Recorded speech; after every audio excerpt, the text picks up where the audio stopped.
Right, let's go to questions of the week. And the question from the chat this week I have picked from AKA Cole, who asks, if gaming technology had the ability to simulate the sense of smell, which areas in which games would be your most and least favourite to immerse yourself in?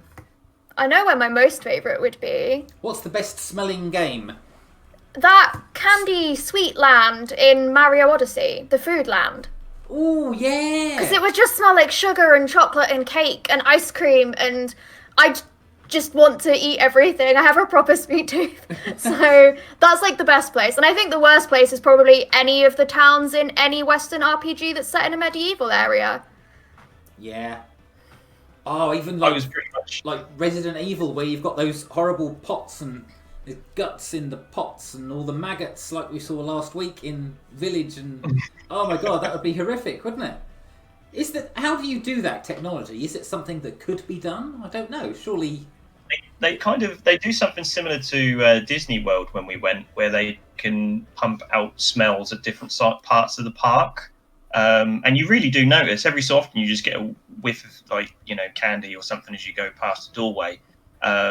But I mean, inside the home, it's a bit more tricky because it clings to stuff, smells. So it's not as if it's just going to go away the moment. It would have to be some form of like physical entity, wouldn't it? Like a vapor of some sort. So yeah, because I suppose you can.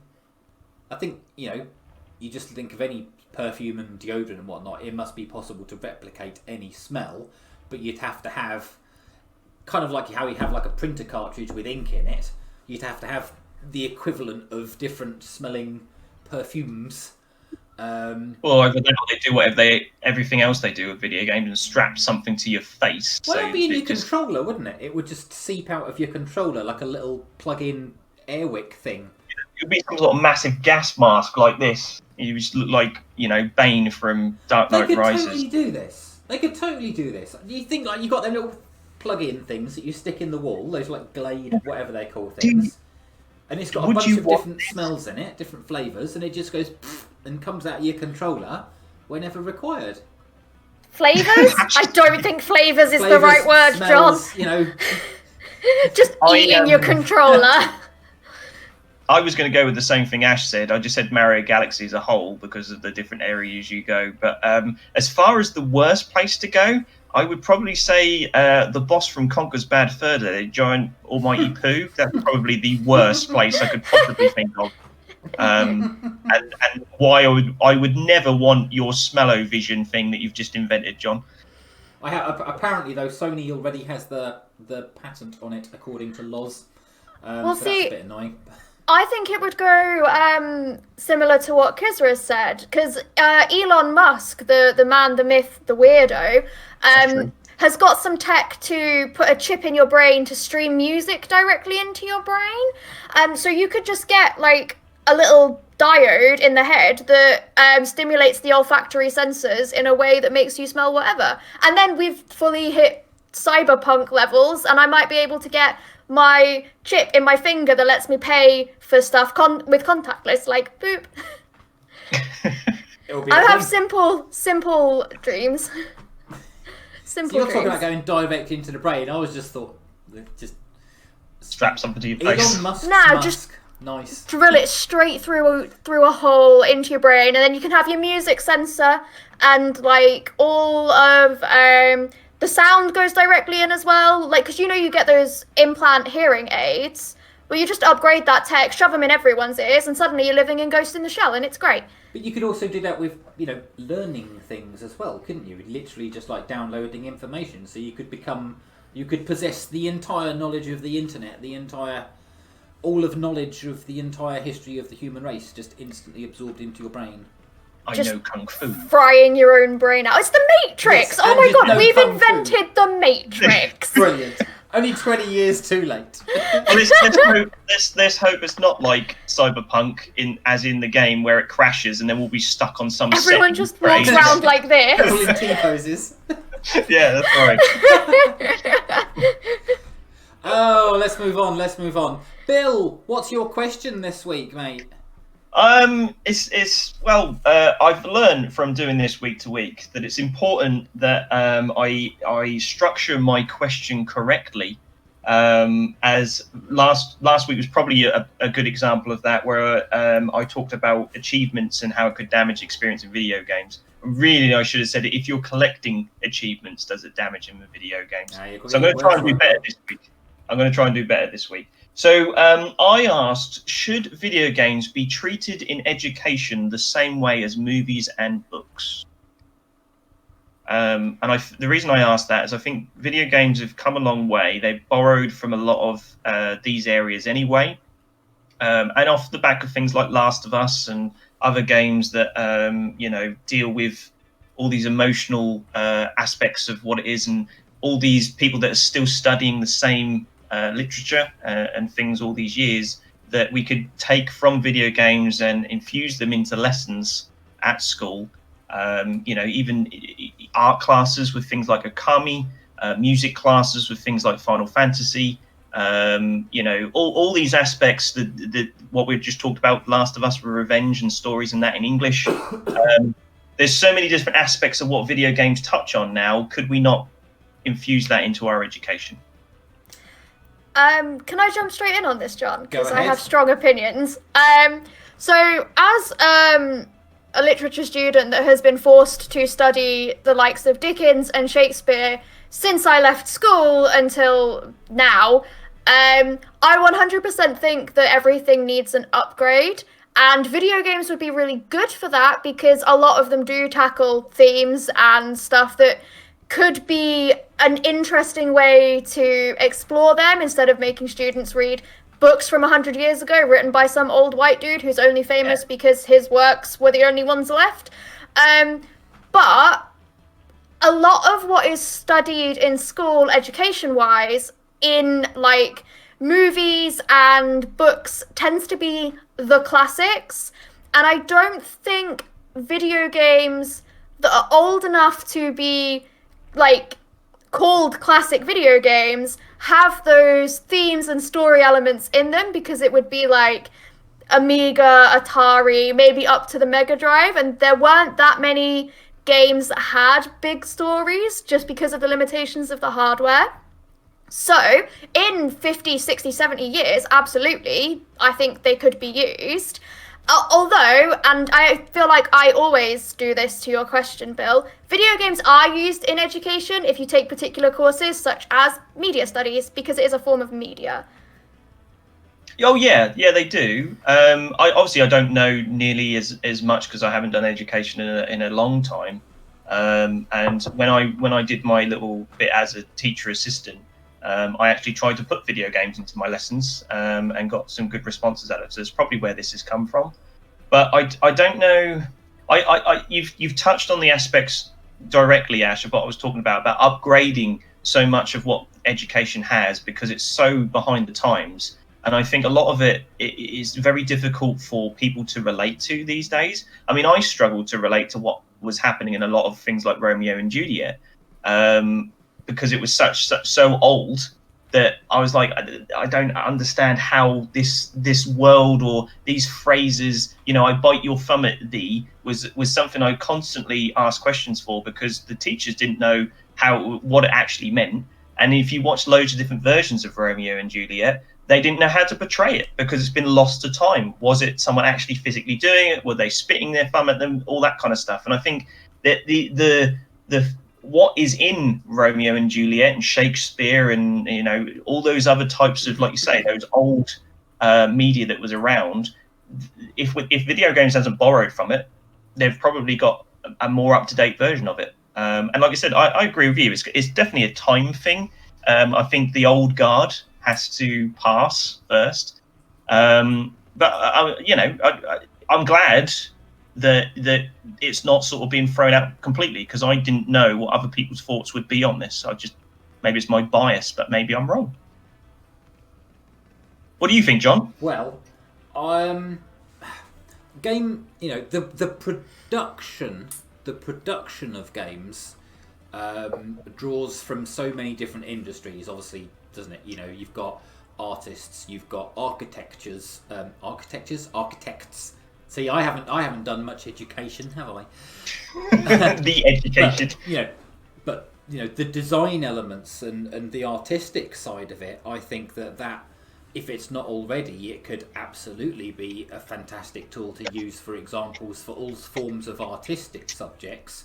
In terms of literature and that side of things, like for the stories based in games, there's probably not enough of a library, and like Ash says, it's not old enough or classic enough to be seen and revered in such a way, that it would be any more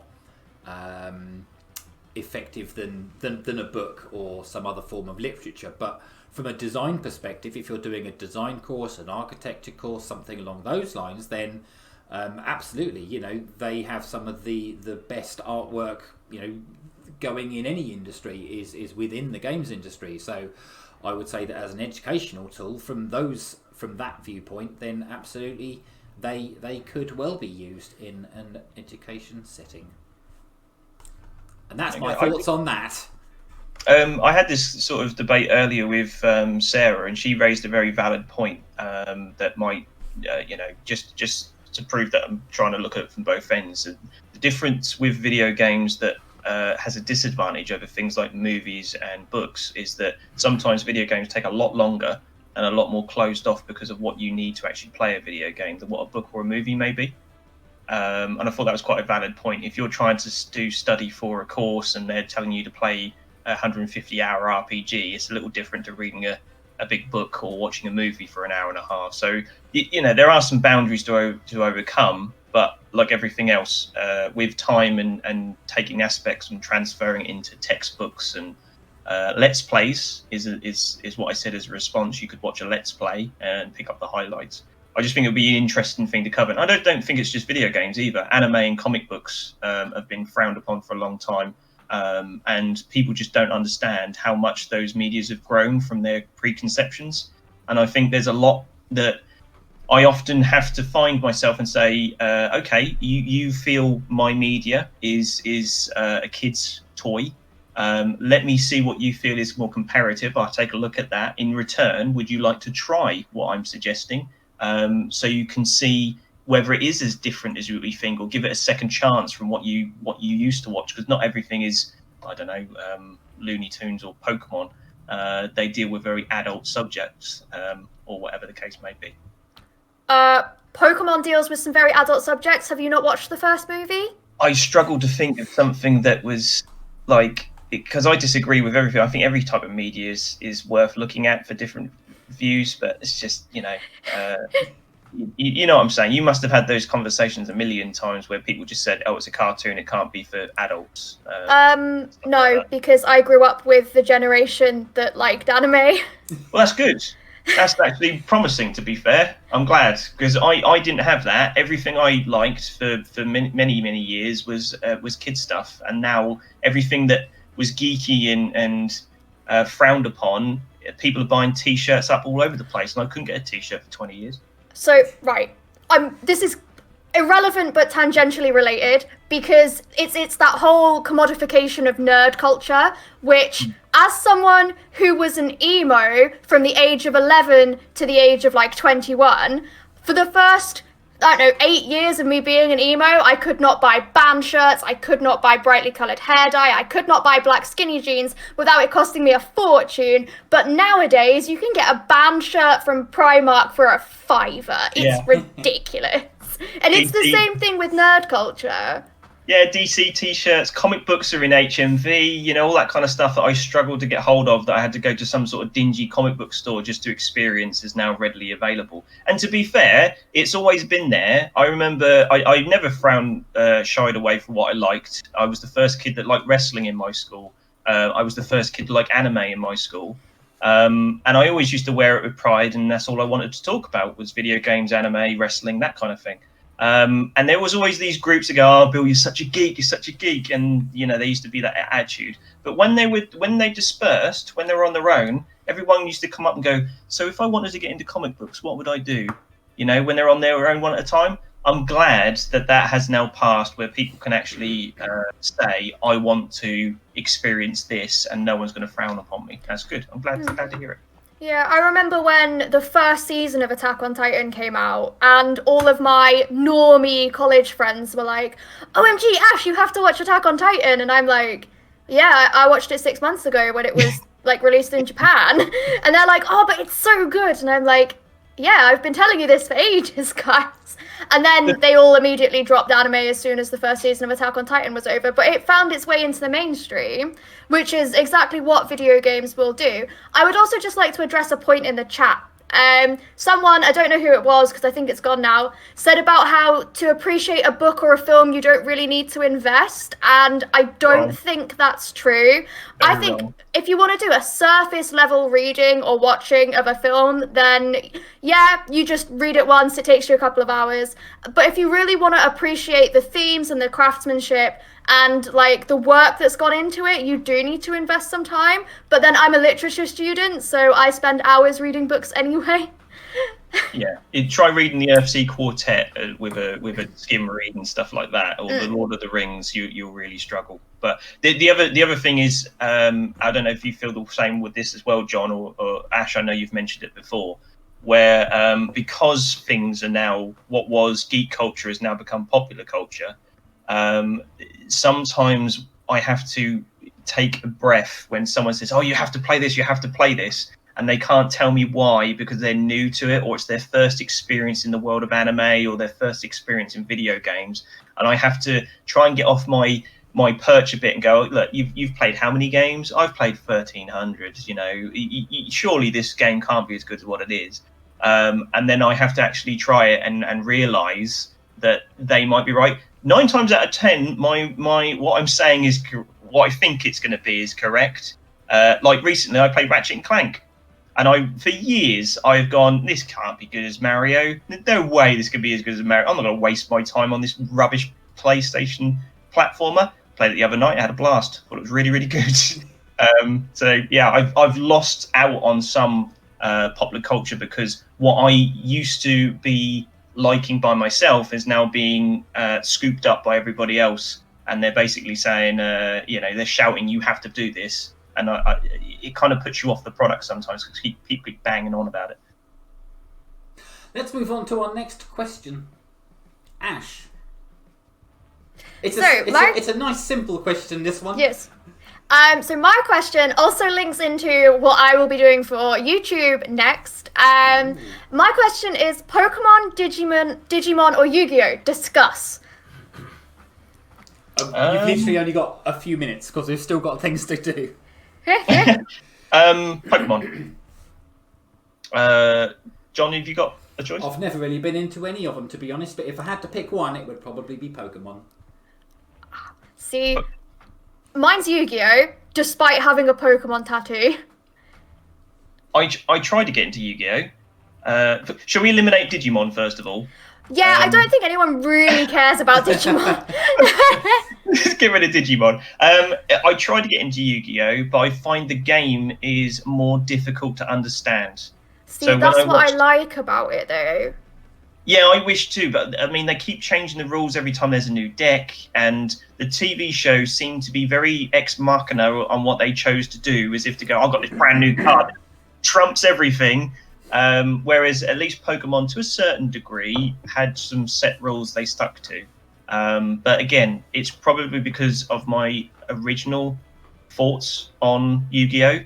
It's been going another, 10, 15 plus years now. So if I tried to try it now, based on my preconceptions, I'd probably like it a lot more than what I did when it first came out. The chat says Pokemon. Okay. 9, 8, 7,